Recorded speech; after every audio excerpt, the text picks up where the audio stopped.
Mallattoo nagaa bultoo galataa garraamummaa beelmiidhaadha gooftaa sababa qabaa kanaan si faarsu haadha Adonaayi laftaa dhageessu. Mallattoo nagaa bultoo galataa garraamummaa beelmiidhaadha gooftaa sababa qabaa kanaan si faarsu haadha Adonaayi laftaa dhageessu.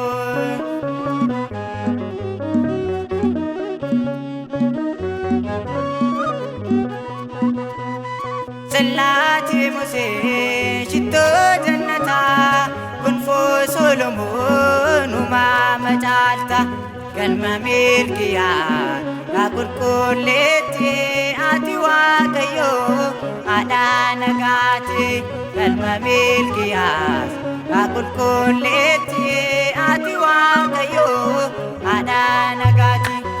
Mallattoo nagaa bultoo galataa garraamummaa beelmiidhaadha gooftaa sababa qabaa kanaan si faarsu haadha Adonaayi laftaa dhageessu.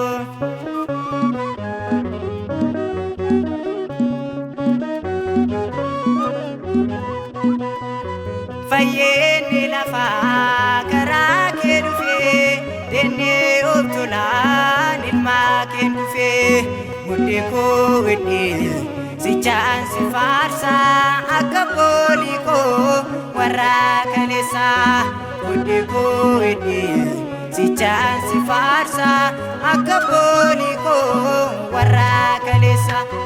Mallattoo nagaa bultoo galataa garraamummaa beelmiidhaadha gooftaa sababa qabaa kanaan si faarsu haadha Adonaayi laftaa dhageessu.